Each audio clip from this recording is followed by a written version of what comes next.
A grief support group in Hamilton is helping parents deal with the loss of a child of any age. MacKenzie started the branch of Compassionate Friends of Hamilton and area, and she joins us now. And Emily, you did this after the death of your daughter, Jody. Yes, Jody passed away of breast cancer July 5th, 2020.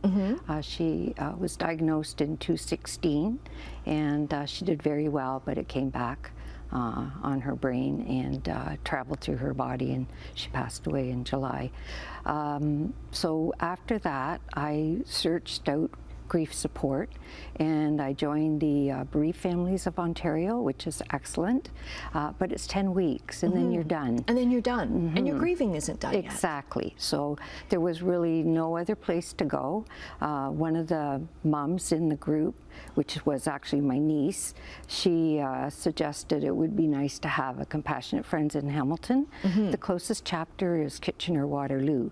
So the next day I searched out the national office, and they helped us put it together. Right. So, because this is kind of a casual group. You don't have grief counselors there. I'm not a grief counselor. It's just parents getting together, and it could be an infant child, it could be a miscarriage, it could be an older child.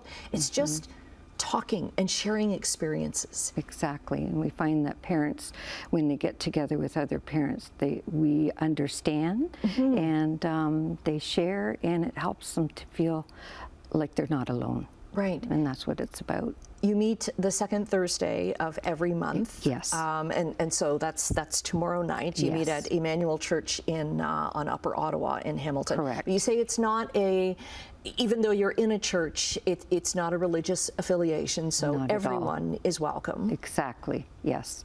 We're not affiliated with any religion, and we welcome anyone.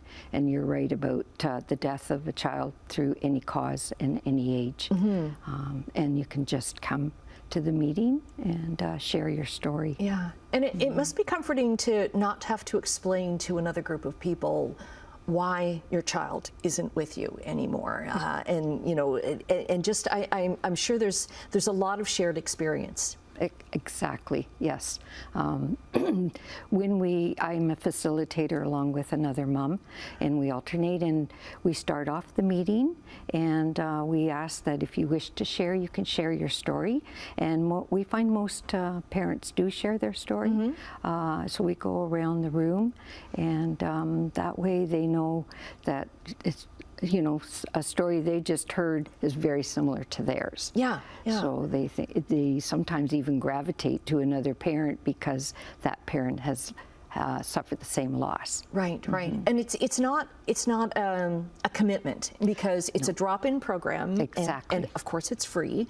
But it's just like you come when you feel like you can come and talk. Exactly. Yes. Because some days you get up and you think, no, I can't do it today, and so that's why we don't ask that you register or anything like that. Yeah. We just say, just come, sit, and share. How's it helped you? Oh, it's helped me tremendously, yes. After Jody passed away, I searched for things to do in her memory. We did a garden, Jody's garden. I got the tattoo with Jody's signature, do the Bright Run, because Jody had done that for 3-4 years herself. And it's given me a purpose, for sure. Yeah. Starting the group definitely has given me a purpose. Yeah, well, good for you. And I know it's a small but very mighty group, and you like to keep it small, because that way it's 2 hours once a month kind of thing, and you want time for everybody to share their story if they want. Exactly. Yeah. Yes. What a nice thing you've done, Emily. Thanks very much for sharing it. Well, and thank you. We'll put the information up on our screen here, and then we'll also get a link to your website where more people can get information. Again, the next meeting is coming up tomorrow night at Emmanuel Church on Upper Ottawa in Hamilton.